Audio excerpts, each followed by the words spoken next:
Online, it's March the 1st, and I'm talking with Sean Mendis, who is a former airline executive based out of Malawi, and we're going to focus on talking about Africa as a whole market. Sean, you've been in this market a long, long time. Just perhaps give our viewers slash listeners a sense of your history in the market. Thanks, Edison. Great to join you today. Yes, indeed. I have been involved with African aviation for 20 years now, which makes me feel old. And if you see I'm wearing my hat right now, and underneath that hat, the reason is because I'm beginning to bald, and that's what aviation in Africa does to you. I've started three airlines in Africa over the last 20 years. One was a government-backed national carrier, that was Ghana International Airlines. Then I started a private sector regional airline, which was Africa World Airlines. And then in 2016, I started a cargo airline based out of Uganda. In addition to that, I've opened new routes. I've run Mogadishu Airport in Somalia. I've worked in the Middle East, managing jet fuel terminal and a cargo warehouse and a bunch of other stuff.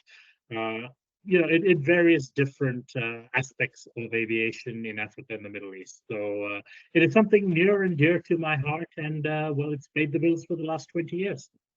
Okay, great. So the thing that intrigues me, former African myself, is that I guess it's kind of frustrating to see. The continent is massive. It's north to south. It's 11 hours flying from the bottom to the top. It's a huge market, and it's probably 11 hours flying across the bulge. It's a very big market. So how does one split that air travel market? Do you think it's a north-south thing, east-west thing? And how do you visualize the African aviation market? Well, you're absolutely right. People often underestimate how large Africa is. And, here's a little interesting bit of trivia. Cairo is actually closer to Canada than it is to Cape Town. And, when you lump in Africa as a whole, you're pretty much then lumping in Cairo together with Canada. And we know that those are very, very different markets. And I think that is the first step in terms of where you need to look at how to differentiate Africa. And that, I think, is Northern Africa, which is the Mediterranean countries, all the way from Egypt, maybe all the way across to Morocco, differentiated with Sub-Saharan Africa, because I think the markets and the travel patterns are very, very different between Northern Africa and Sub-Saharan Africa. So I think that's your first change. Northern Africa is very Europe focused, while Sub-Saharan Africa has a range of different priorities, both inter-Africa travel, for which there's very poor ground infrastructure, as well as a different pattern of diaspora travel, trader type travel, business travel, immigration, and so. I think that's the fundamental difference, between the two Africas, North Africa and Sub-Saharan Africa to begin. Right, and I think that it's interesting when you look at the north, as you point out, it's geographically close to Europe, well-developed markets, lots of colonial history that hasn't sort of left everybody fighting with each other. In the south, you've got, as you point out, a very different kind of market, but focused on Asia, focused on Africa, focused on South America and North America, traffic going in those directions. But there's this thing called flyover country that we talk about in the United States, Central Africa. I'm just for viewers, give an example. The last time I flew on a 747 from Cape Town to London to come to the United States, I noticed that the landing lights remained on well into the flight. And so I said to one of the crew, why are the landing lights still on? I mean, it's bright outside. And they said, I'll find out. Came back and said, the captain says that there's no radar coverage over Africa. And the only way pilots can see each other from hundreds of miles away is the bright lights of the aircraft. They can see each other. I don't know what they had then for collision avoidance, but that was the Africa solution. So it was really very odd, very, very odd. Well, you know what?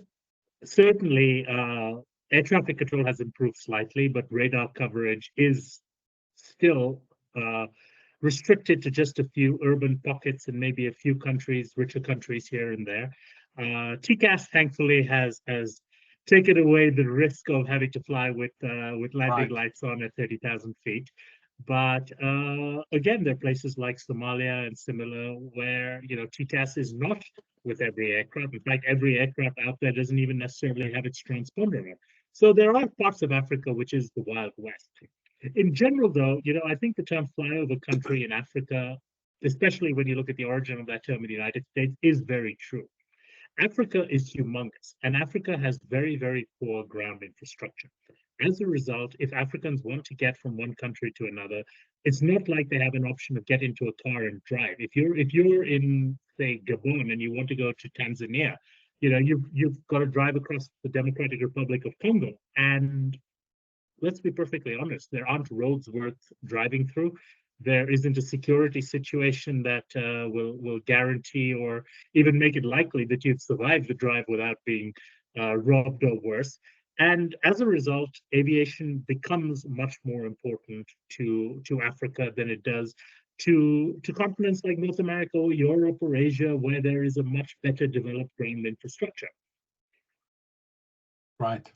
On the flip side, aviation in Africa has had the least penetration. Africa has barely, I think it is 2% of global aviation traffic, and obviously has a much, much larger proportion of population than that. So Africa is underrepresented in the global aviation market, despite probably having the need for an aviation ecosystem much more than some of the more developed continents out there. Yeah, well, that brings us to the next issue, right? It's about politics.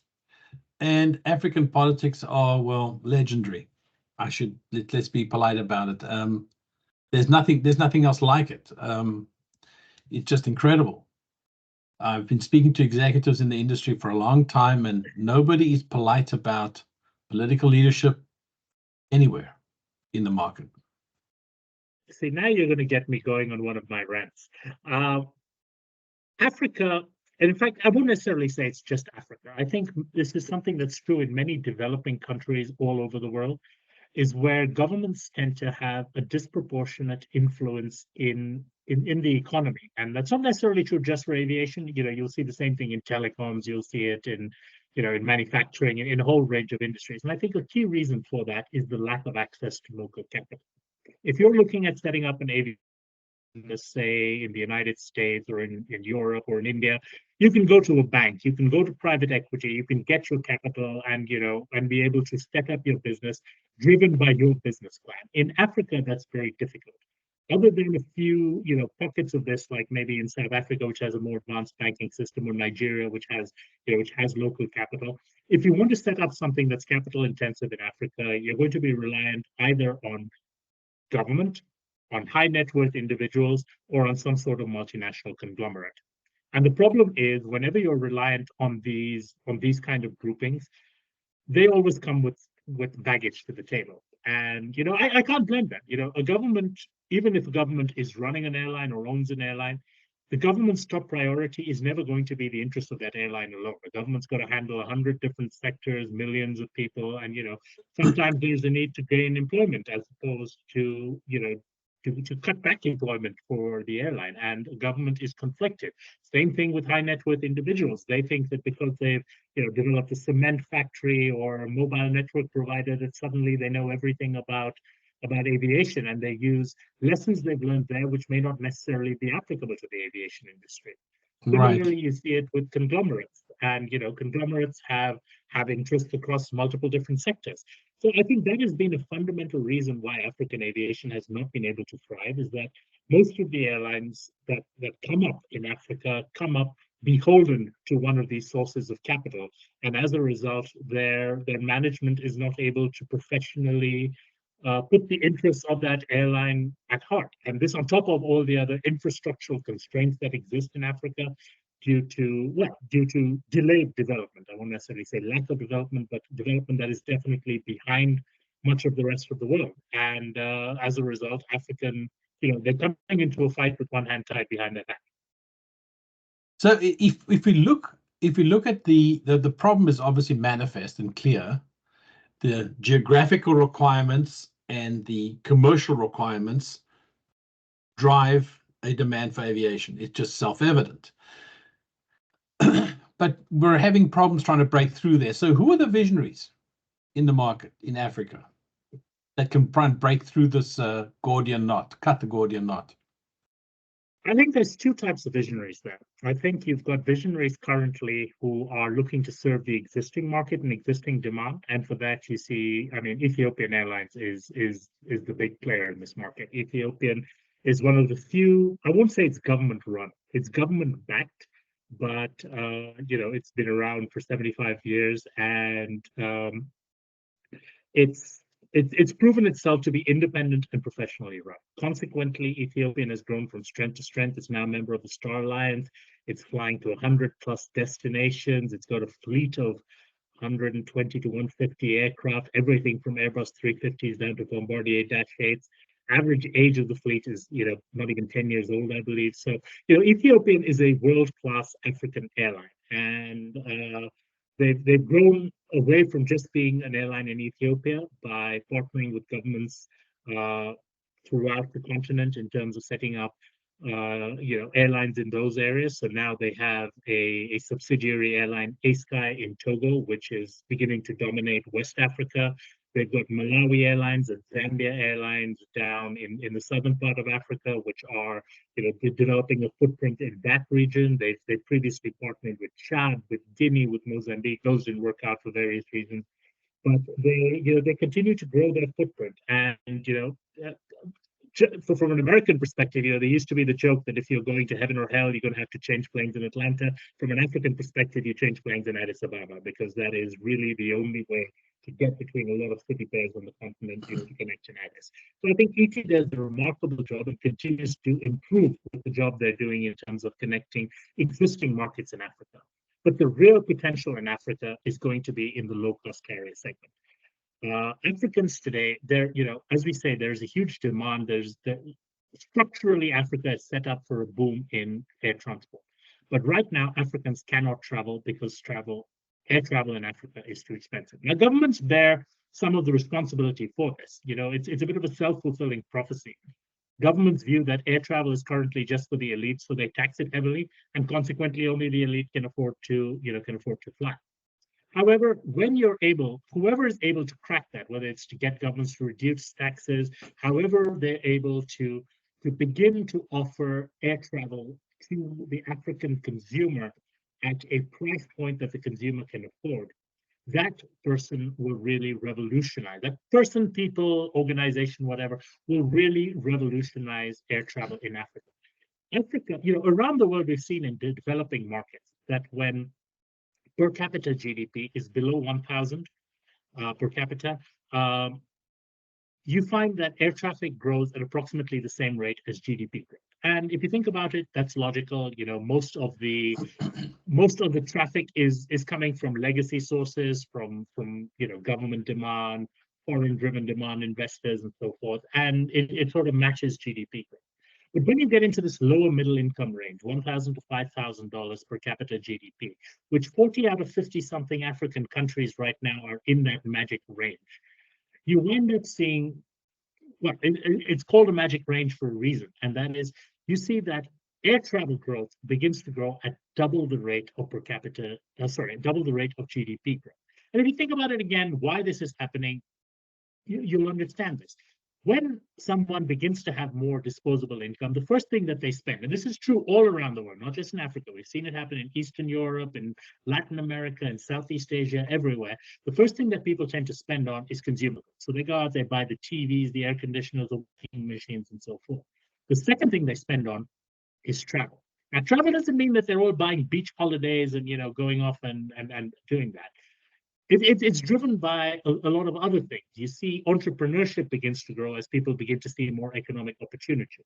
You begin to see urbanization increase. People who live, in rural areas tend to migrate to cities for job opportunities as the economy gets better and so forth. And at the same time they're doing that, they still have ties back in their hometowns, and they need to go back and forth between them. Now, when you're earning $1 a day, you don't mind spending, 14 hours on a bus to get to your home village because, well, that's what's that worth for you, 75 cents, give or take, in terms of your time. But as you're earning now $100 a day, spending the whole day on a bus to get home is costing you $75. And if there's a domestic flight for $50, hey, my time is now beginning to get work. And the person who is able, when you're able to sell that kind of transport domestically and regionally in Africa, you're not just selling transport, but you're selling Africans the value of their time. And the person who is able to crack that code, to find the magic formula, to appeal to the Africans that this is something that is worth your while to do, to fly domestically, and I am able to offer that to you, most likely with a low cost or ultra low cost, no frills model. That kind of person will truly revolutionize where African aviation goes over the next few decades. I think that's an excellent place to pause today, and hopefully we will be talking again soon. I thank you very much. Glad I could enlighten.